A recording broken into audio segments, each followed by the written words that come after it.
बल्कि से हुजरत व तकदीसल जलाल व आसियतुल तकमील वल कमाल शमअत मजलसत रसूल व सबील बाब कबूल उम्मुल किताब उम्मुल कुरान उम्मुल अनवार उम्मुल आइमा उम्मुल अलूम उम्मुल मासूमीन उम्मुल हसन उम्मुल हुसैन उम्मुल मोहसन व उम्म अबीहा अस्सय्यदा फातिमत ज़हरा सल्लल्लाहु अलैहा व औलादिहिल मासूमीन हुज्जतुल्लाह व लअनल्लाहु तआला अला अअदाइहिम व मुनकर फ़ज़ाइलिहिम व मुसाइबिहिम। अम्मा बअद फ़क़द क़ाला हक़ सुब्हानहु तआला फ़ी किताबिहिल मजीद व फ़ुरक़ानिल हमीद। बिस्मिल्लाहिर रहमानिर रहीम। इन्नल्लाह व मलाइकतहु युसल्लूना अलन नबी या अय्युहल्लज़ीना आमनू सल्लु अलैहि व सल्लिमू तस्लीमा।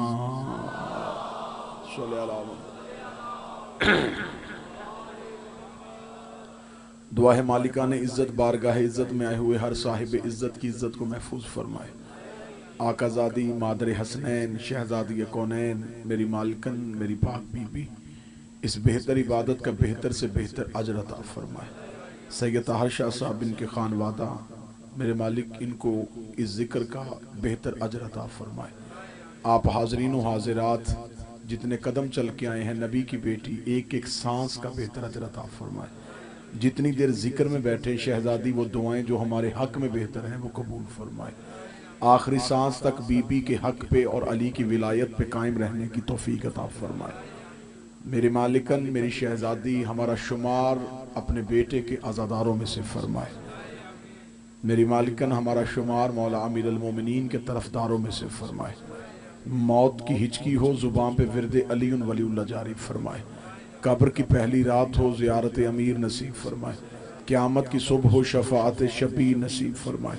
वारिस के ज़हूर में ताजील फरमाए। हमारा शुमार मौला के नौकरों में से फरमाए। दुआएं कबूलियत तक पहुँचाएँ। सहारा दरूद कर लें बुलंद आवाज़ से सलवात पढ़ें। अल्लाह सल्ले अला मुहम्मद। इजाज़त है ज़िक्र शुरू किया जा सकता। इन महफिलों को इन मजलिसों को मज़ीद बरकतों से मुज़य्यन करने के लिए मैंने अल्लाह के कुरान से एक इंतहाई शोहरा आफाक आयत पढ़ी जो शिया सुन्नी को ज़ुबानी याद है। इस आयत को आया सलवात भी कहते हैं, इसे आया दरूद भी कहते हैं। इसमें खुदा कह रहा है कि बेशक अल्लाह और उसके फरिश्ते दरूद भेजते हैं नबी पर नबी की औलाद पर। इस आयत का तर्जुमा आधा किया गया आधा छुपाया गया। ये शुरू से आदत है कि जिस जुमले में अहले बैत की फजीलत हो उसे ताअस्सुब की वजह से छुपा लिया जाता है। खुदा कह रहा है कि मैं और मेरे मलाइका इन पे दरूद पढ़ते हैं। युसल्लु दरूद वसल्लिमु तस्लीमा, इसके तर्जमे को छुपाया गया। दरूद भेजते हैं नबी पे और नबी की आल पे। वसल्लिमु तस्लीमा, खुदा कहता इन्हें ऐसे तस्लीम करो जैसे तस्लीम करने का हक है। बादशाह हुसैन इन हाथों को सलामत फरमाए, शहजादी इन हाथों को सलामत। बिस्मिल्लाह। इनको ऐसे तस्लीम करो जैसे तस्लीम करने का हक है। अल्लाह दरूद इज्जत बता रहा है, तस्लीम उम्मत का इम्तिहान ले रहा है। इनको सिर्फ मानना नहीं, इन्हें तस्लीम भी करना है। कुरान में तदब्बुर का हुक्म है, कुरान में फिक्र का हुक्म है। कुरान भी मंजिल तस्लीम पे है, मंजिल तहकीक पे नहीं है। हम कुरान को तस्लीम करेंगे, उस पर तहकीक नहीं है। इस्लाम में तहकीक है, मैं ये नहीं कहता तहकीक नहीं है, तहकीक है, लेकिन तहकीक किस चीज पे है? अगर कोई बात गुनहगार कहे तहकीक करो, खाकी कहे तहकीक करो, गैर मासूम कहे तहकीक करो, बशर कहे तहकीक करो, अल्लाह कहे तस्लीम करो, नबी कहे तस्लीम करो। इमाम कहे तस्लीम करो। आज नौबत ये आ गई है, जिनको तस्लीम करना था उन पे तहकीक हो रही है। मैं कोशिश कर रहा हूं कि मौजू खुल सके, आज की हद तक तमहीद खुल सके। जिनको तस्लीम करना था उन पे तहकीक हो रही है, जिन पे तहकीक होनी थी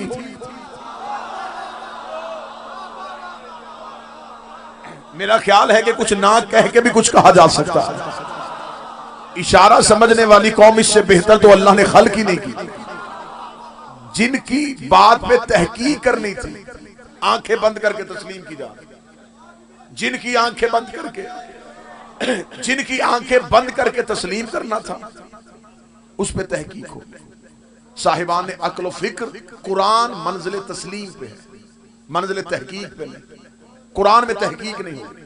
हाँ, कुरान के अंदर बेशुमार ऐसी चीजें हैं जिन्हें इंसानी अक्ल तस्लीम नहीं करती, ज़हन तस्लीम नहीं कर रहा, लेकिन जब हम मंजिल इस्लाम पे आते हैं फिर हमें उसे तस्लीम करना पड़ेगा। आदम का बगैर माँ बाप के आना तस्लीम करो। बिस्मिल्लाह बाबा जी, दुआ फरमाइए। तंदूर से पानी निकले पूरी कायनात में फैल जाए, अकल नहीं मानती, तस्लीम करो। इब्राहिम के लिए आग ठंडी हो, अकल नहीं मानती, तस्लीम करो। इस्माइल छुरी के नीचे से जिंदा निकल आए, तस्लीम करो। मूसा को हेतूर पे गुफ्तगू करे और एक लकड़ी के असा के जरिए दरिया में रास्ता बना ले, तस्लीम करो। याकूब को यूसुफ के कुर्ते से बिनाई मिल जाए, मौला हुसैन इज्जत अता फरमा, तहकीक ना करो, तस्लीम करो। यूसुफ को दे के मिस्र की औरतें उंगलियां काट लें, तहकीक ना करो, तस्लीम करो। ईसा बगैर बाप के दुनिया में आ जाए, तहकीक ना करो, तस्लीम करो। इसका मतलब है कि कुरान ने अपने इब्तदाइया ही में कह दिया था अलिफ लाम मीम ज़ालिकल किताब ला रैब फी, इसमें शक न करना, इसे सोचना ना, ये जो कहती जाए उसे मानते जाना, जो बोलती जाए उसे तस्लीम करते जाना। मुझे मुसलमानों की अकल समझ में नहीं आती, अल्लाह के कलाम पे तहकीक नहीं होती तो अल्लाह के इमाम पे तहकीक कैसे हो सकती? जब कलाम इलाही पे तहकीक नहीं है तो फिर अल्लाह के इमाम पे तहकीक कैसे? अब अगर मैं उलमाए कराम से पूछूं कि आप हमें ये बताएं, दो तरह के उलमा होते हैं, एक उलमाए कराम होते, एक उलमाए कराइम होते हैं। मैं उलमाए कराम की बात कर रहा हूं, कराइम की बात नहीं। अगर उनसे पूछा जाए कि साहिब ये सब कुछ कैसे है, आदम का बगैर माँ बाप के आना, नूह से तंदूर से पानी का निकलना, एक लकड़ी का असा पानी की लहरों को काटना, ये सब कुछ कैसे है?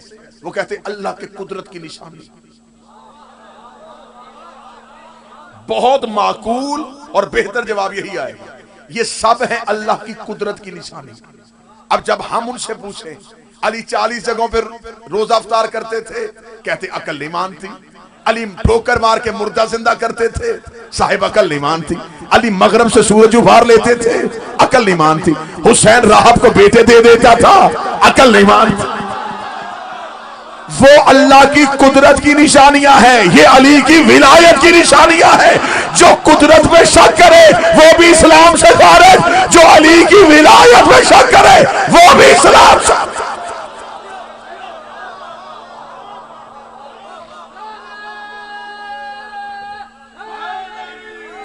यार बिस्मिल्लाह, इस्लाम मंजिल तहकीक पे नहीं, मंजिल तस्लीम पे है।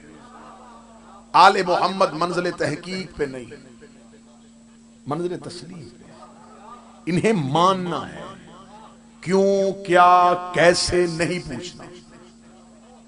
जैसे हम कुरान पे सवाल नहीं करते, ऐसे ही वार से कुरान पे भी सवाल नहीं किया जा सकता। इंशाअल्लाह पूरे इस्लाम में फलसफा दरूद भी पढ़ा जाएगा, फजीलत दरूद भी पढ़ा जाएगा, यह भी कहा जाएगा इस दरूद के अंदर राज क्या है। लेकिन आज सिर्फ तमहीद की मंजिल है, जो पढ़ा जाएगा उसका खलासा पेश करें। इसका मतलब है कि इस्लाम में सिर्फ तस्लीम है, तहकीक नहीं है। कुरान तस्लीम, इमाम तस्लीम, जो कुरान कह दे उससे भी मानो, जो रसूल कह दे उससे भी मानो, जो इमाम कह दे उससे भी मानो। अच्छा, फर्क है, कुरान सिर्फ इशारा करता है, लफ्ज तब्दील करता हूं, कुरान सिर्फ दावा करता है, आले मोहम्मद उसकी दलील बनी। कुरान ने कहा कि हमने आदम को 2 हाथों से बनाया। बादशाह हुसैन इन हाथों को सलामत फरमाया। अकल सोच रही थी कि वो हाथ कैसे हैं, ये खलीफा कैसे बन जाता है। खुदा ये भी कह सकता था कि मैंने आदम को अपनी कुदरत से बनाया, मैंने आदम को अपने अमर से बनाया, मैंने आदम को अपने हुक्म से बनाया। खुदा भी जानता था कि मौलवी क्या क्या ढोंग रचाएंगे। खुदा ने कहा मैंने आदम को हाथों से बनाया। खुदा ने हाथों का कह के दुनिया को बता दिया खलीफा होता ही वो है जो हाथों से बनाया जाए, खलीफा होता ही वो है जो हाथों से बनाया जाए। अब सकीफे में खलीफा जुबान से बना था, गदीर में हाथों से बना।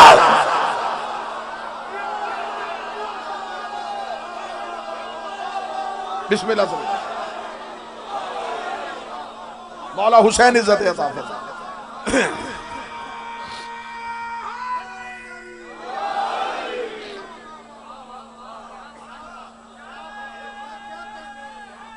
बिस्मिल्लाह से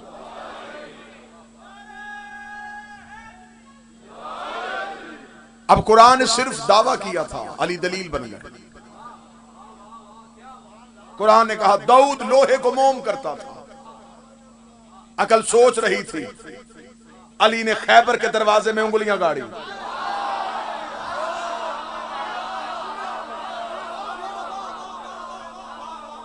कुरान ने दावा किया, अली दलील बन गए। कुरान सिर्फ दावा करेगा, तस्दीक अली करेगा। ये मंजिल तहकीक नहीं है, ये मंजिल तस्लीम है। जो कह दिया वो कह दिया। मेरे अहले सुन्नत भाइयों की किताबों में भी दर्ज है, एक सहाबी है, उनका नाम है खुज़ैमा बिन साबित। बाबा जी इनके साथ एक लक़ब इस्तेमाल हुआ, ज़ू शहादतैन, 2 गवाहियों वाला।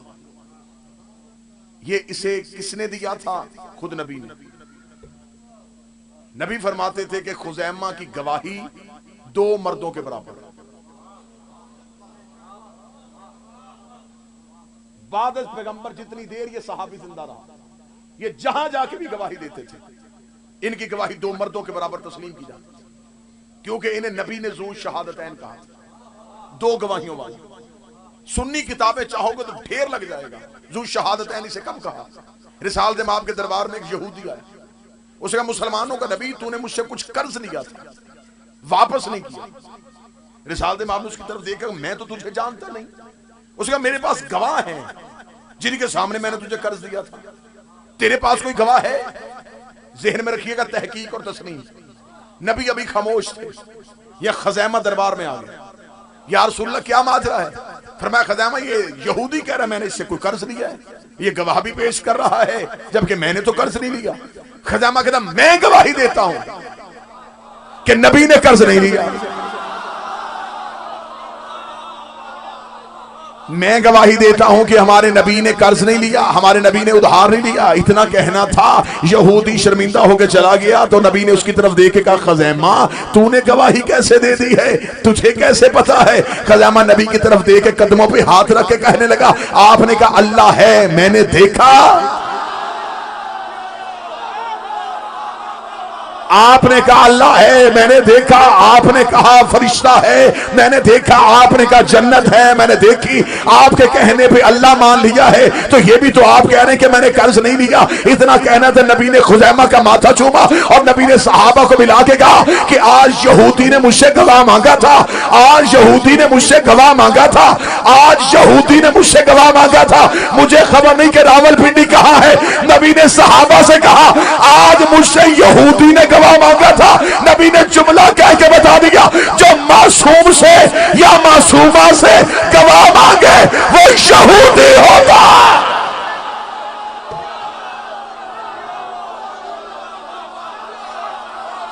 जो भी मांगे, चाहे मासूम से मांगे चाहे मासूमा से मांगे, वो यहूदी है।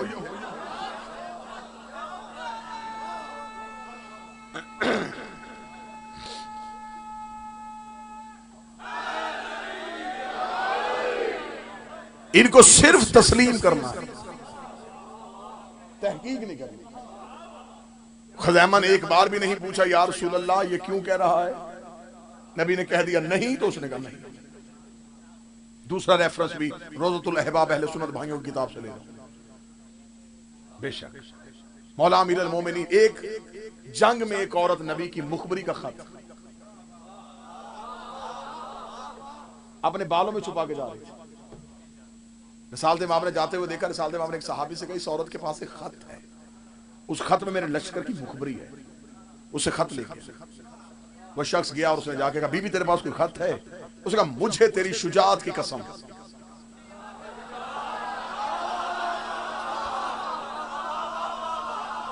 अब बेहतर फैसला तो मजमा कर सकता है। औरत कसम खाए और खाए भी ऐसे बंदे की जो शुजा ना हो, वो तो कसम फौरन तस्लीम करेगा।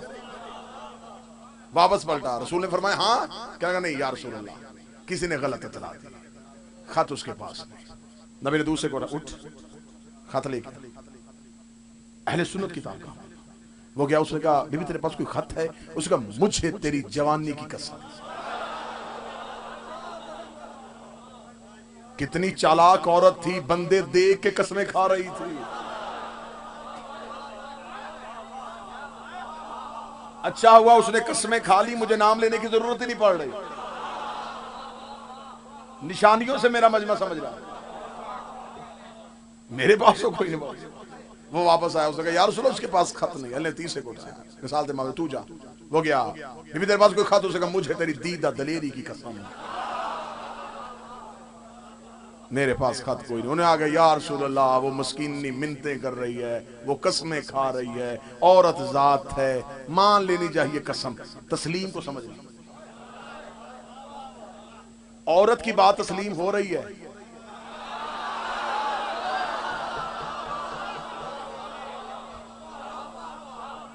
दुश्मन औरत की बात तस्लीम हो रही। जब तस्लीम करने वाले वापस आ गए, रसूल ने फरमाया ऐन अली, कहां है मेरा मजाज समझने वाला? किताबें कहती है अमीरुल मोमिनीन दूर एक पत्थर पे बैठे तलवार को तेज कर रहे थे। कंबर ने जाकर या अली आपको रसूल ने बुलाया। अली वहीं कपड़ा हाथ में, तलवार को कपड़े में। जी या रसूल अल्लाह, अली उस औरत के पास खत है, वो खत तो लेके आ। अमीरुल मोमिनीन तेज कदमों से चले। अली ने जाके एक बार भी नहीं कहा तेरे पास खत है। अली दाएं हाथ उसकी जान बढ़ाया, बाएं हाथ से तलवार निकल गई और बदबख्त औरत वो खत यहां रख जिसकी खबर मुझे मुखबरे सादिक ने दी है, वो खत यहां रख।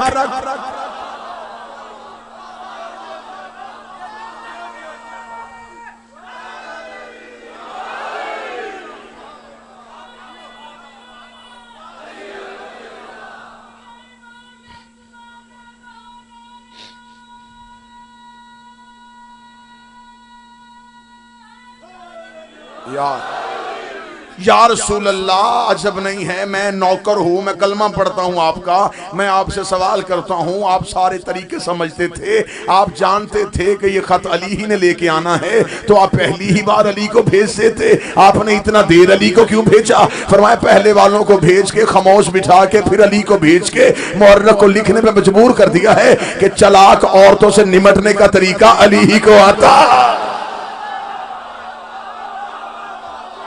अली से ज्यादा हिकमत कौन समझ सकता है? अली से ज्यादा तदब्बुर कौन कर सकता है?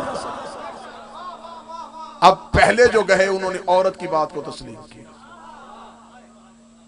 अली ने एक बार भी नहीं पूछा। अली फरमाया वो खत यहां रख जिसकी खबर मुझे मुखबरे सादिक ने दी। बदन कांपा, या अली मैं कसम दे रही हूं मेरे पास नहीं। तो मैं तुझे तस्लीम करूं या उसे तस्लीम करूं? रसूल वो है, ये है मंजिल तस्लीम, ये है तस्लीम की मंजिल। जो अल्लाह कह दे उसे तस्लीम करना पड़ेगा। मरियम के सामने कौम ने आके कहा था, या उख्ते हारून, ए हारून की बहन, बच्चा कहां से आया? ये कौम के लिए अजब था, ये कौम के लिए तहकीक की मंजिल थी। उन्होंने कोई गलत नहीं किया, तहकीक की मंजिल पे थे। कलमा तो नहीं पढ़ते थे ना ईसा का, उन्होंने तहकीक की। उन्होंने कहा शादी भी नहीं हुई, बच्चा कहां से आया? मरियम ने इशारा किया, ईसा बोल पड़े। अब कोशिश कीजिएगा कि होते खताबत में लफ्ज हैं, मजमे को झंझोड़ के जगाया तो नहीं आता मुझे, तरीका ही नहीं आता मुझे, लफ्जों के साथ ही आपको बेदार करना है। पहले ईसाई आए थे, जो ईसा के उम्मती थे वो आए थे, उस कौम के लोग आए थे मरियम पे तहकीक की मंजिल पे। उन्होंने कहा, पहला जुमला जो था ना पीर अहमद शाह जी, वो बता रहा था कि वो तहकीक करना चाहते हैं। उन्होंने ताहिर शाह जी कहा, ये बच्चा कहां से आया? इधर बीबी ने इशारा किया, ईसा बोल पड़े, इन्नी अब्दुल्ला अतानी अल किताबा वजाली नबिया, अल्लाह का अब्द हूं, किताब लेके आया हूं, नबी बन के आया हूं। उन्होंने मरियम पे तहकीक की थी, ईसा को तस्लीम कर लिया। उन्होंने ईसा की गवाही को तस्लीम कर लिया, तस्लीम करके खामोशी से चले गए, दूसरी बात ही कोई नहीं की। उन्हें पता था बच्चा मासूम होता है, मासूम को तस्लीम करना पड़ता है,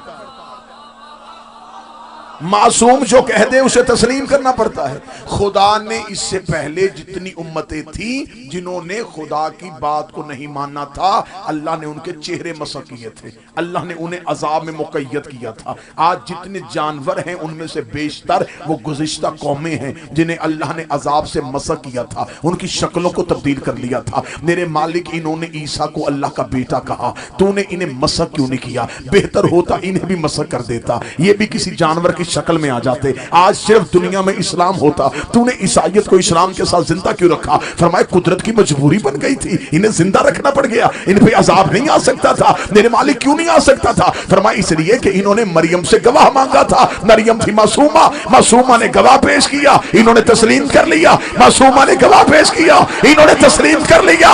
और मेरा सलाम उन बंदों पे जिन्होंने एक मासूम को तस्लीम कर दिया, लानत उन बंदों पे जिन्होंने ज़हरा के दो गवाहों को तस्लीम।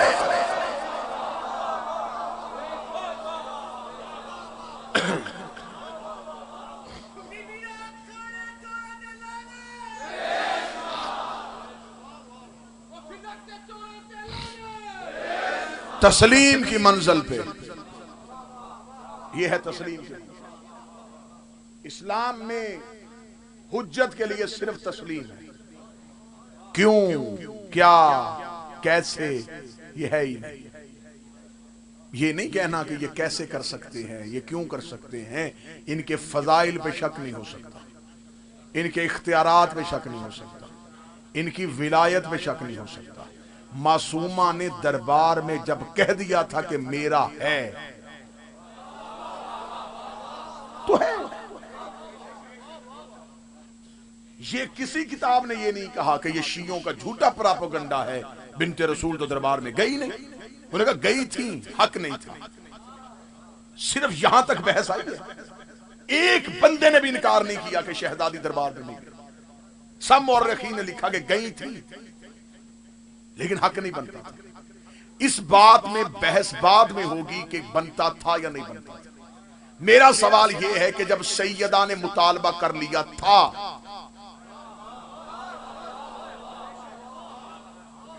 अब मुझे बताओ कि उम्मत तहकीक की मंजिल पे थी या तस्लीम की मंजिल पे थी? इन्होंने की तहकीक, कहां से आया, कब लिख के दिया, इसका मतलब ये तहकीक की। जब इन्होंने तहकीक की, मासूमा अपने मुकदमे में 2 कदम और आगे गए। बीबी ने कहा तुमने तहकीक की, अब मैं गवाहियां देने लगी हूं। क्या कहने शहजादी, तूने गवाह भी अली जैसा चुना। अली जैसे गवाह को चुन लिया। अब अली की गवाही को भी तस्लीम नहीं किया गया, पहले ज़हरा को तस्लीम नहीं किया गया, बीबी ने अली पेश कर लिया, अब अली को भी तस्लीम नहीं किया गया। और मौला अली के निसाब शहादत पे क्या एतराज लगाया कि एतराज ये है कि अली शौहर है, लिहाजा अली की गवाही कबूल नहीं। अगर तुमने अली की गवाही कबूल नहीं की थी तो फिर दरबार में अली से शरीयत के मसले क्यों पूछे? अगर अमीर अल मोमिनीन की दरबार में गवाही कबूल नहीं की जा सकती तो फिर अमीर अल मोमिनीन से शरीयत में रहनुमाई क्यों ली गई? या तो फिर वो रहनुमाई वापस हो, जितने मसाइल अली से सुलझाए थे।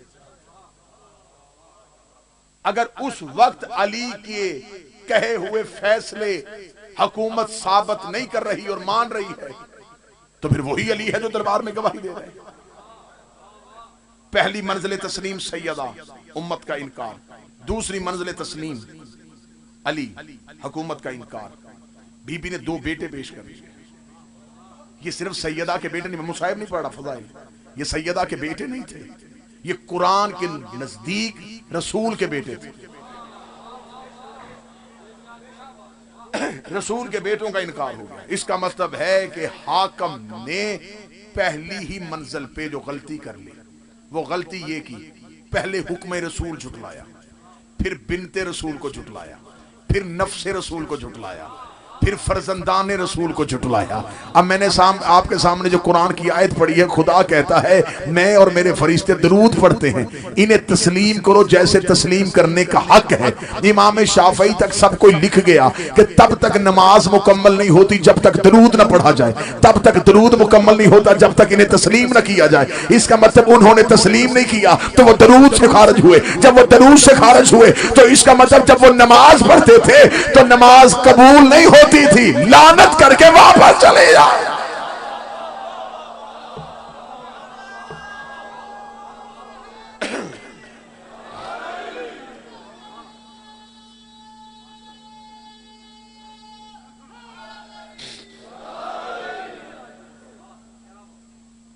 बीबी जो दरबार में गई थी, ये आज तमहीद की मंजिल है। इंशाल्लाह कल से ठीक 9 बजे मैं आपके सामने मिंबर पे हाजिर हो जाऊंगा। अगर आप वक्त पे आए तो इंशाल्लाह 9 बजे ड्यूटी, क्योंकि 9 अदद भी शहजादी के साथ मंसूब है।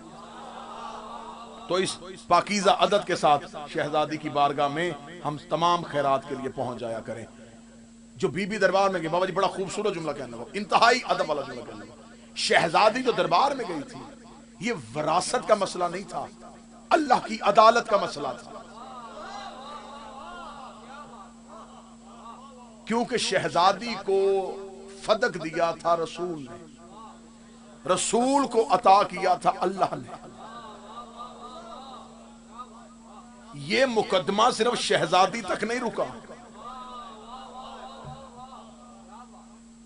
अब एक इंतहाई आरफ शख्सियत से एक शख्स ने आके पूछा, इब्ने अबिल हदीद जिन्होंने नहजुल बलागा की शरह लिखी है ना जी, उन्होंने इस वाक्य को लिखा। एक बड़े आरफ शख्स से आके एक शख्स ने पूछा कि जब बीबी दरबार में गई थी तो हाकम ने हक क्यों नहीं दिया? उन्होंने कहा कि मैं तुम्हें एक मिसाल देता हूं। एक उस्ताद ने एक कमरा इम्तिहान में एक बच्चे से पूछा कि अलिफ के बाद क्या आता है। कितना आरफाना जवाब है, बड़ा ही आरफाना जवाब। अलिफ के बाद क्या आता है? वो बच्चा खामोश हो गया। उस्ताद ने उसे डांटा।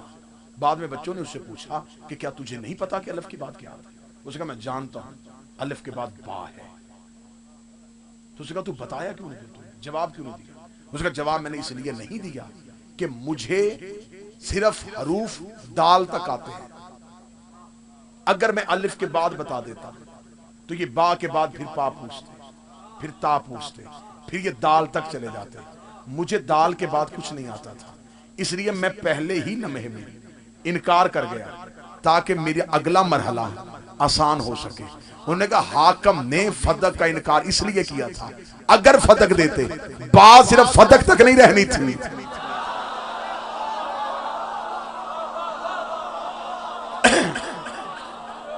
बात सिर्फ जगीरे मोहम्मद तक नहीं रहनी थी। जगीरे मोहम्मद के बाद आ जाना था खिलाफते मोहम्मद का मरहला। कि अगर विरासत तुम्हारा हक नहीं तो खिलाफत तुम्हारा हक कैसे हो गए? अगर तुम नबी की विरासत के हकदार नहीं हो सकते तो फिर तुम नबी की खिलाफत के हकदार भी नहीं हो सकते। फिर बात खिलाफत से चलती चलती कहीं की कहीं चली जाती। लिहाजा पहले ही मरहले में हुकूमत समझ गई थी कि आले मोहम्मद के घर से जो बात आई है ये मामला खजूरों के बागात का नहीं। और सैयदा भी जानती थी, शहजादी भी जानती थी कि नफाक इस्लाम का निकाब ओढ़ चुका है। क्या कहने बीबी तेरी जंग करने के, यानी कि मुनाफिक नबी की महफिल में बैठे रहे। अल्लाह ने आयत भेज दी लेकिन नबी उठा ना सके। मुनाफिक अली के करीब भटकते रहे, अली भी भेज ना सके। ये है सैयदा तेरी जंग का तरीका। बगैर तलवार के ऐसा लड़ी है मोहम्मद की बेटी कि बीबी ने चेहरों से नकाब उतार लिया। नकाब उतार के बीबी ने कह दिया ये हाकम बन के बैठे हैं, इनका तो इस्लाम ही कबूल नहीं है। मुकम्मल आने वाली मजालस में मैं शहजादी का आपको मुकम्मल खुतबा सुनाऊंगा जो शहजादी ने दरबार में दिया और उसमें कितना इरफान था, कितनी मार्फत थी। बीबी को तस्लीम ना किया गया। बीबी को तस्लीम ना करना बहसीयत कुरान ये है कि मुबाहला में रसूल लेके गए थे और ईसाइयों ने तस्लीम कर लिया था। मुबाहला में ईसाई तस्लीम कर रहे हैं, दरबार में हाकम तस्लीम नहीं कर रहा। अली को गैर मजहब तस्लीम कर रहे हैं, हाकम तस्लीम नहीं कर रहा। फिर अली सिर्फ अली नहीं था, अली कुरान था। दरबार में सिर्फ अली को नहीं झुटलाया गया, कुरान को भी झुटलाया गया। और यह कायनात की पहली बदबख्त अदालत थी जहां कुरान को कुरान पढ़ के झुटलाया गया। यानी कि आयतें पढ़ पढ़ के कुरान को झुटलाने की कोशिश की गई, कुरान की तकजीब करने की कोशिश की गई। हमारा सवाल उम्मत मुसलमान से सिर्फ यही है, जब बीबी चली गई थी, बीबी ने कह दिया था कि फदक मेरा है, तो यह मामला शहजादी की तरफ से था। माजल्ला सुम्मा माजल्ला, अगर बीबी का मुतालबा गलत था तो हाकम को छोड़ना चाहिए था। वो कह देता कि नबी की बेटी ने मुतालबा गलत किया। लेकिन आज किसी की बेटी किसी के दरवाजे पे चली जाए और वो जाके जो भी मुतालबा करे लोग पूरा करते हैं। सर पे कुरान रख के, मुझे रावलपिंडी पता है, जमाने जहलियत में लोग बेटियां जिंदा दफन करते थे। बेटी के एहतराम में उठ के खड़े होना किसने सिखाया? रसूल। लोग बेटी को मनहूस समझते थे। जिस बतन से बेटी पैदा होती उस औरत को घर से निकाल दिया जाता था। नबी ने औरत की इज्जत बताई, नबी ने बेटी की इज्जत बताई। आज हमारी बेटियां मुतमिन होकर अपने घर चली जाती है। इन्हें पता है हमें हमारा बाप विरासत से हिस्सा देगा। इन्हें इनका हक किसने लेके दिया? नबी ने। फिर दुख नहीं, फिर जिगर नहीं फटता जिसने कायनात की हर बेटी को हक दिलवाया था। उसकी अपनी बेटी हक से महरूम है, जो कायनात की हर औरत को इज्जत दिलवा रहा था। उसकी अपनी बेटी 4 घंटे चुप करके खड़ी। मैंने इस जमाने में, इस मुआशरे में अनगिनत मिसालें ऐसी देखी हैं। बाबा जी आप भी गवाही देंगे, जितने इज्जतदार चेहरे बैठे पिताजी गवाही देंगे। कत्ल हो जाते हैं, लोग कहते सुलह कर ली, कोई तदबीर काम ना है। हमारे पंजाब के इलाकों का रवाज, बंदे मजबूर होकर जाते हैं सादात के घर, उनके घर जाके करते हैं मिन्नत, हमारे बच्चे को हो जाएगी सजा, अगर वो चाहें तो सुलह कर सकते हैं, किसी तरीके से हमारा कत्ल माफ करवा सकते हैं।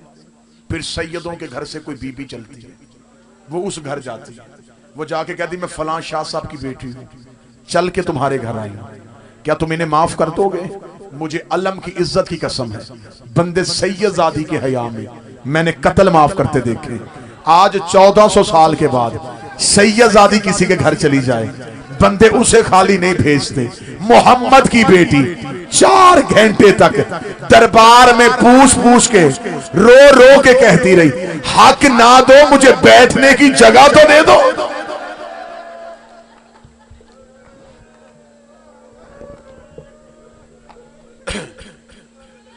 इंशाअल्लाह कल से ठीक 9 बजे आपके सामने इसी एक मौजू अजमत दरूद, मंजिल तहकीक और मंजिल तस्लीम पे गुफ्तगू होगी। 4 घंटे चुप करके रसूल की बेटी खड़ी। फजाइल मुख्तसर इसलिए किया कि आज गुफ्तगू का ज्यादा हिस्सा मुसीबत में गुजरे, क्योंकि अशरे की इब्तदा है, मेहमान हुई है मोहम्मद की बेटी, दिन है रसूल की बेटी के। मैं चाहता हूं कि बीबी हमसे मुतमिन होके जाए, शहजादी के 2-4 दर्द मैं आपको सुना सकूं, क्योंकि ये दिन है बीबी की शहादत के। मुझे बीबी की इज्जत की कसम है, इस शहजादी के दर्द पड़े नहीं गए, इस बीबी के दुख सुनाई नहीं गए। ये कायनात की इतनी बड़ी मजलूमा है कि आज 1400 साल के बाद इसकी शहादत भी डर डर के पड़ी जाती है। इसके कातिल का नाम भी मिंबर से नहीं लिया जा सकता। इस बीबी के दर्द भी हम नहीं खुल के बयान कर सकते। शाहचंद चराग है, रावलपिंडी का मजमा है। मुझे इज्जत आले मोहम्मद की कसम, तुम्हारे आंसू नहीं तुम्हारी चीख के लिए जुमला कहने लगा हूं। आधे से ज्यादा जख्म बतूल ने अली को भी नहीं बताया। मैंने जुमला पढ़ा था तुम्हारे मातम की सदा के लिए, तुम्हारे मातम की सदा आए तो फिर मैं अगला जुमला पढ़ दूंगा। जुमला बाबा जी माफ फरमाइएगा।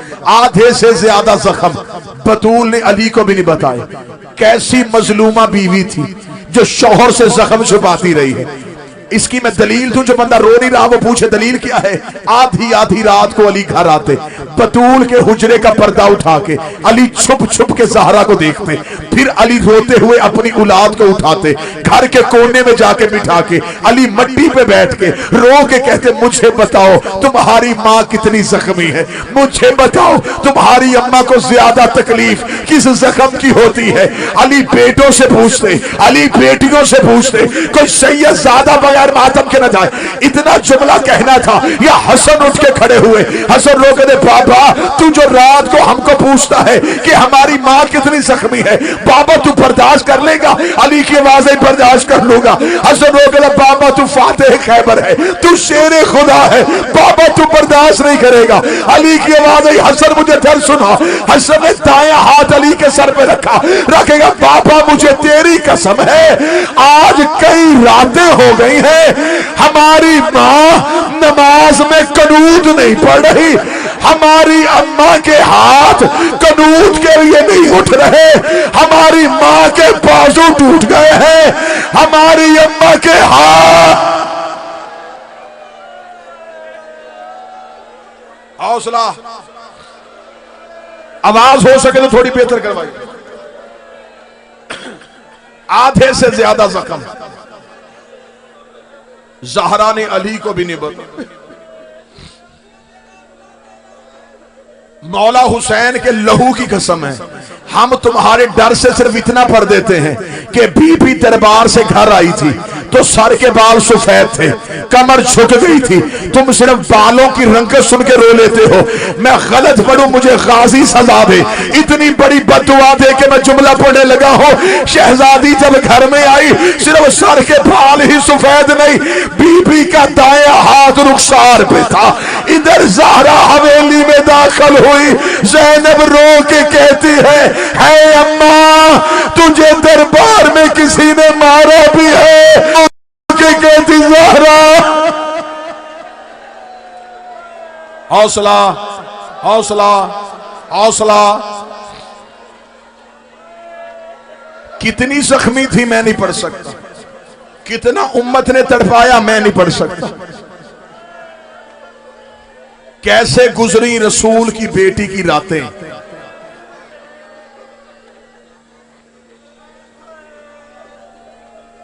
कल दफन हुई है ज़हरा, कल दफन हुई है। तुम क्या समझते हो कि आज अली को दर्द भूल गए? अली इस वक्त भी जन्नतुल बकी का पहरा दे रहे हैं।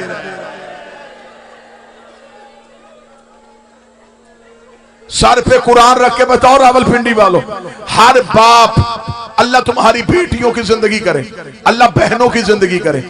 बाप बेटियां दफना के कब्रिस्तान से वापस आ जाए, भाई बहनें दफना के आ जाए, शौहर बीवी दफना के आ जाए, उसे दोबारा पहरा देने की जरूरत भी होती है। वो दोबारा पहरा देने भी जाता है। अली हर रात तलवार निकाल के जन्नतुल बकी के बाहर पहरा देता। अगर मैं इशारा पढ़ूंगा तुम्हारा जिगर फट जाएगा। अली पहरा क्यों देते थे? अली को वही डर था जो हुसैन को असगर की कब्र का था।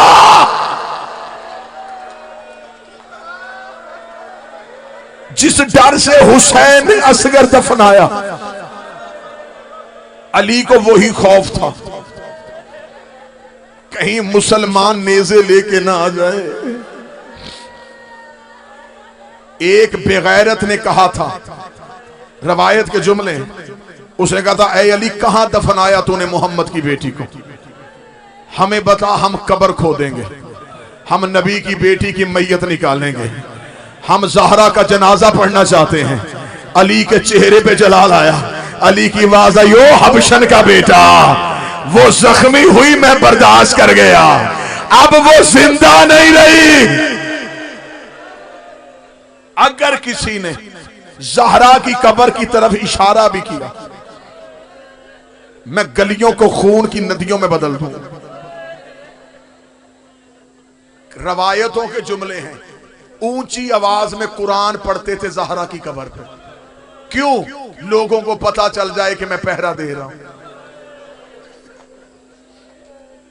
सादात और गैर सादात माफ करना, इस बीबी के दर्द नहीं पड़ेगा। इतनी मजलूमा है ज़हरा और इतना मजलूम है अली। अली के फजाइल डर से छुपाए गए, ज़हरा के मुसाइब डर से छुपाए गए। कुछ लोग होते हैं फजाइल के मुकस्सर, मुसाइब में भी तकसीर होती है, बंदे मुसाइब भी छुपाते हैं।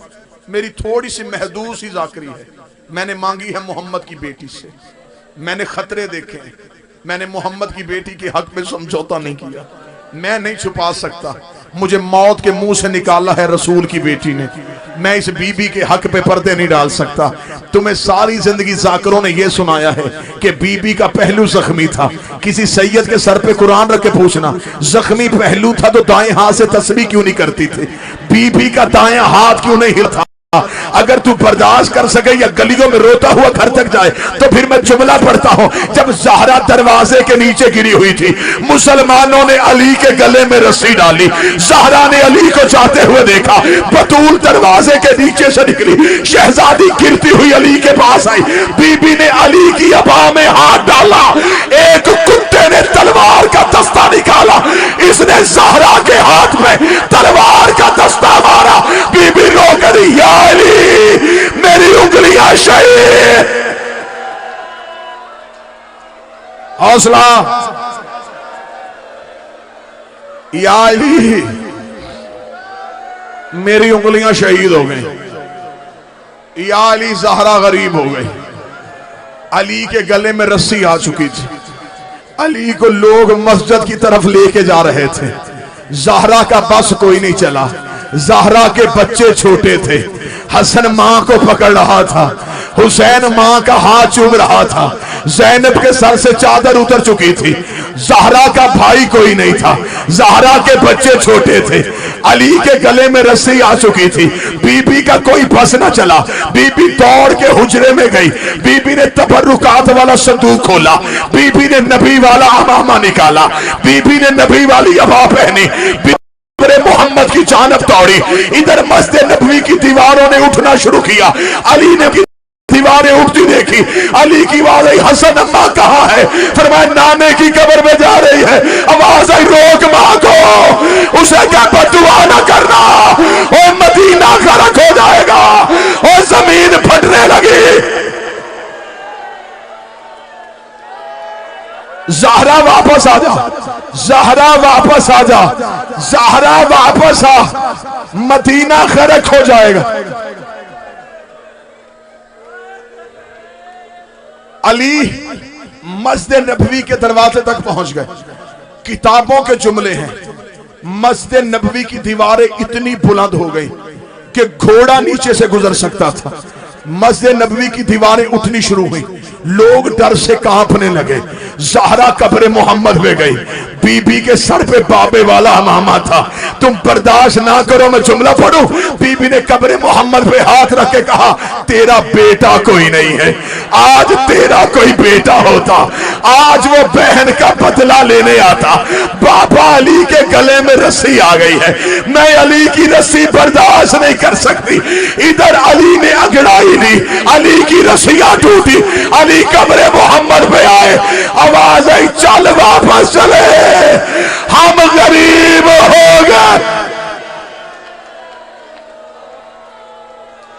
हौसला हौसला हौसला, चल ज़हरा वापस चले, सैयदा हम गरीब हो गए।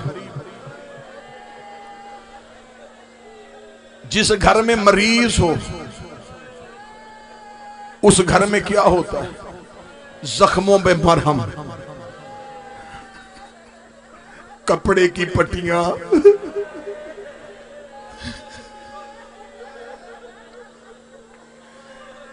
ज़हरा के पहले जख्मों की पट्टियां क्या थी पढ़ू? सैयदादे बर्दाश्त करोगे? अली ने अपना अमामा उतारा, अली ने अमामे को फाड़ना शुरू किया, रो के फरमाया फिजा ये पट्टियां ले जा, ज़हरा के जख्मों पे पट्टियां रख, सैयदों मुझे माफ कर देना। फिर मैंने मोहम्मद की बेटी का उठना नहीं पड़ा। दारैन 1400 साल के बाद आज रावलपिंडी में मैं पढ़ रहा हूं बीबी की शहादत। इतने लोग रो रहे हैं, जिसका जी चाहता है चीख मारता है, जिसका जी चाहता है सर पे हाथ मारता है, सीने पे हाथ मारता है। मुझे सर पे कुरान रख के बताओ, तुम्हें किसी ने रोका हो, किसी ने टोका हो, किसी ने ये कहा हो कि ऊंचा ना रो, किसी ने ये कहा हो कि मातम ना कर? 1400 साल के बाद ज़हरा के मातमी मर्जी से रो रहे हैं। अब तुम्हारी मर्जी है, तुम बर्दाश्त करो। मुझे अलम की कसम है, ज़हरा का जनाजा घर में था, बीबी की औलाद आस्तीने दांतों में लेके रोती रही है। अली एक एक के पास आके कह रहे थे ऊंचा ना रोना, मुसलमान आ जाएंगे, ओए आहिस्ता रोना, ओए हम बड़े गरीब। अली की औलाद ज़हरा के बच्चे ऊंचा नहीं रोए, खामोश सिसकियां, खामोश सिसकियां। हालत पढ़ूं घर की, दरवाजा जला हुआ था, छत गिरी हुई थी, सेहन में लहू के छींटे थे, हुजरे में मासूमा का जनाजा था। जनाजे पे 2 बेटियां पाइती में बैठी थी, 2 बेटे सरहाने बैठे थे। बेटियां मां के पांव देख रही थी, बेटे मां का चेहरा देख रहे थे। अब मुझ पे सवाल करो, तू जो बीबी के हिस्से का जाकर है, हमें बता अली कहां थे? अली घर के दरवाजे पे बैरूनी चौखट में बैठे हुए, अपने कब्जा तलवार पे सर रख के। अली कभी हुजरे को देखते, कभी बाजार को देखते। आधी रात के बाद अली ने कमर पे हाथ रखा, अली हुजरे के दरवाजे पे आए, आहिस्ता से कहते हसन उठ, मां का जनाजा उठा। हसन मां का जनाजा उठा। अगला एक पाया अली ने उठाया, दूसरा पाया फिजा ने उठाया, पिछले पाए हसन और हुसैन ने उठाए। ज़हरा का जनाजा हुजरे से उठा, अली की बेटियां जनाजे के नीचे चली। इधर दरवाजा आया, अली ने दरवाजा खोलते ही बंद किया, बंद करके हसन जनाजा वापस ले जा। जनाजा वापस चला गया। थोड़ी देर बाद जनाजा फिर उठा, अली ने फिर दरवाजा खोल के बंद किया, जनाजा फिर वापस चला गया। अगर तेरे सीने में गोश्त का टुकड़ा है, वो बंदा नहीं होगा जो मातम नहीं करेगा। जब 7वीं बार जनाजा उठा, हसन की आवाज आई, बाबा जनाजा बाजार में क्यों नहीं लेके जाता? अली की आवाज आई, अकेला मेरे साथ आ। अली ने घर का दरवाजा खोला, बाहर बदमाश नाच नाच के कह रहे थे, तूने हमारे मर्दों को मारा, हमने तेरी खातून को मारा। अली रो के कह रहे थे, और मेरी बेटियां मर जाएंगी, और मेरे बच्चे मर जाए।